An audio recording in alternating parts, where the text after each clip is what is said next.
Yo, salut, moi c'est Tim Cook. Je suis ici, dans ma maison. Vous voyez comment elle est énorme. Je suis là pour vous présenter le nouveau iPhone 14 Pro Super Max Ultra. J'adore ce produit, je l'utilise tous les jours. Et ouais, voici mon nouveau bébé. Allez, c'est parti.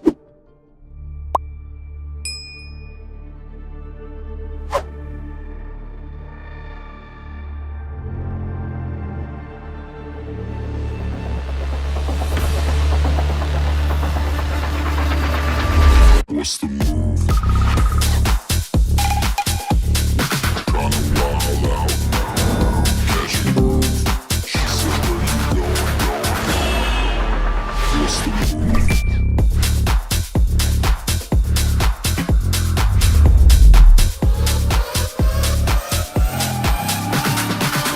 What's the move? Les iPhone 14 Pro et 14 Pro Max sont donc officiels, des iPhones qui, designement parlant, ne changent pas complètement de ce que l'on avait jusqu'à l'année dernière. On a toujours l'iPhone 14 Pro avec un écran de 6,1 pouces, l'iPhone 14 Pro Max et un écran de 6,7 pouces. Ils sont toujours en acier inoxydable brillant sur les côtés, le dos est mat.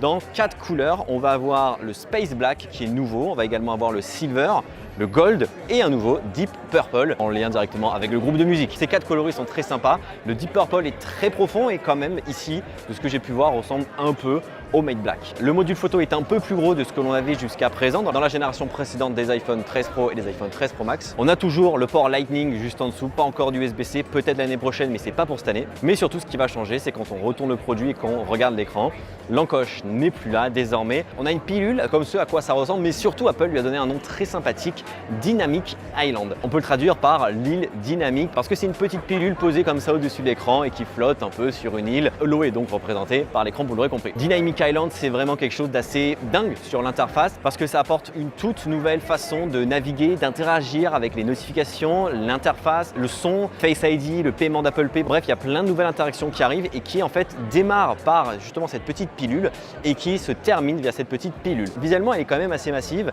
mais comme pour chaque chose, quand on les voit pour la première fois, on trouve que c'est un peu bizarre, mais petit à petit, on s'y fait et puis ensuite, ça rentre vraiment dans le commun des mortels et on s'y fait vraiment beaucoup et rapidement. Par exemple, quand vous écoutez la musique, que vous fermez l'application, la pilule va prendre justement votre musique actuelle et vous aurez juste à cliquer une fois sur la pilule pour revenir justement à la partie musique. Mais si vous restez appuyé longtemps, vous allez lancer le contrôle de musique avec le play pause, changer de musique ou pourquoi pas changer le son et pouvoir directement faire ça au-dessus de l'écran. Alors quand on parle d'iPhone 14 Pro Max, la pilule est quand même très haute, donc c'est pas très pratique, mais à tester bien entendu aux conditions réelles. Quand on met un minuteur également, on va avoir le minuteur qui va continuer sur cette pilule. Les notifications commenceront par cette pilule également, elles vont s'étendre et prendre une partie haute de l'écran, pareil pour le téléphone. Quand on a un appel, ça va popper depuis cette pilule. Quand on va avoir un appel et qu'on quitte l'appel et qu'on continue l'appel pendant l'interface, elle va venir dans cette pilule. Bref, cette pilule n'est pas uniquement là pour cacher l'appareil photo et tous les capteurs, mais elle est également là pour faire une part belle à l'interface et continuer toute cette interface qui est quand même, on va pas se le cacher, avec iOS 16, ultra bien uniformisée. Parce que si on se souvient bien, iOS 16 a introduit les notifications dynamiques sur l'écran verrouillé en bas de l'écran où on a tout simplement, par exemple, quand vous commandez une course avec un chauffeur VTC, là où il en est sur son trajet et combien de minutes il va arriver.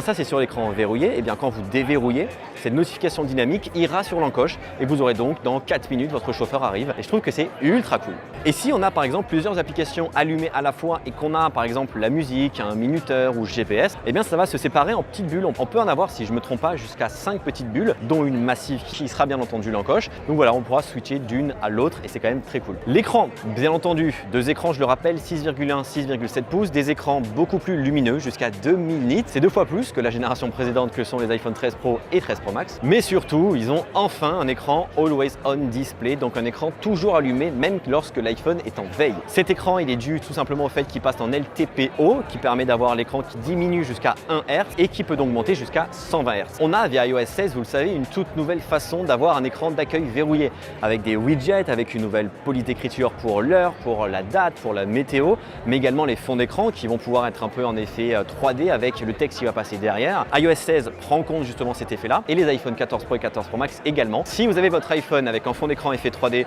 allumé, l'heure sera derrière votre tête. Si vous êtes en mode Always On Display, l'heure passera devant. C'est magnifique, je trouve. Encore une fois, ici, c'est juste une prise en main avec les quelques images que j'ai pu faire, mais on va revenir beaucoup plus en détail rapidement avec ces iPhones en prise en main. Côté performance, c'est l'A16 Bionic qui fait son apparition, qui permet justement entre autres d'avoir cette Always On Display, de gérer toute la partie pilule, mais aussi la partie photographie. Parce que c'est une grande nouveauté de cet iPhone, on change enfin les mégapixels et on passe pour le grand angle de 12 à 48 millions de pixels. C'est monumental, c'est la première fois qu'Apple amène autant de mégapixels dans un appareil photo. L'ultra grand angle reste en 12 millions de pixels et le téléobjectif aussi en 12 millions de pixels avec un zoom optique x3, mais l'apparition cette fois-ci enfin d'un zoom optique x2 grâce justement aux 48 millions de pixels. Zoom optique x2 qui sera utilisable dans l'interface mais également en mode portrait. On pourra enfin faire du portrait en x1, x2 ou x3 parce que jusqu'à présent le x3 était parfois trop zoomé et le x1 pas assez.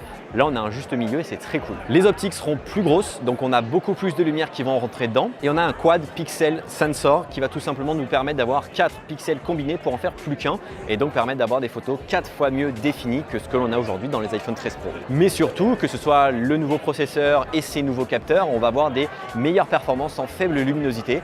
Alors on va pas jusqu'à avoir de l'astrophoto comme les rumeurs pouvaient l'indiquer, mais par contre on va avoir des meilleurs rendus en faible luminosité dans les 3 optiques, grand angle, ultra grand angle, mais aussi en téléobjectif. Alors ici vous le voyez, il fait plein jour donc c'est un peu compliqué de tester ça, mais on testera ça dès que je retrouverai ces iPhones d'ici très peu de temps. Et enfin côté caméra, on peut filmer jusqu'en 4K 60 images par seconde, Dolby Vision HDR, ça c'est clair, net et précis, c'est comme l'année dernière, mais on peut également filmer en 4K 24 images par seconde. Le Cinematic Mode avec ce flou d'arrière-plan passe enfin en 4K compatible 30 fps et on a le Action Mode qui est une ultra stabilisation de l'image qui permet vraiment, même si on tremble de partout, de stabiliser l'image optiquement et ça encore une fois j'ai très hâte de tester. Alors ces iPhone 14 Pro et 14 Pro Max, ils sortent quand et à quel prix? Ils sont disponibles en précommande à partir de ce vendredi 9 septembre 2022. Ils sortiront le 16 septembre 2022. La barre fatidique des 1000 € sera largement dépassée pour les iPhone 14 Pro puisqu'il démarrera à 1329 € cet iPhone 14 Pro en 128 Go et pour l'iPhone 14 Pro Max il démarrera à 1479 € également en 128 Go et ça peut monter jusqu'à 1 Tera de stockage et pour 1 Tera de stockage un iPhone 14 Pro Max coûtera la modique somme de 2129 €. Là encore on a dépassé la barre des 2000 €. Les prix sont chers cette année, encore une fois dû à l'inflation mais aussi à plein d'autres choses, mais encore une fois on n'est pas obligé d'acheter un iPhone chaque année. On peut acheter les anciens iPhones aussi qui sont disponibles ou pourquoi pas les 14 et 14 Plus qui sont également en vente à partir des prochains jours, mais surtout on va en faire une vidéo qui arrive dans quelques heures, tout comme l'Apple Watch Ultra, série 8, SE et bien entendu les AirPods Pro de 2e génération.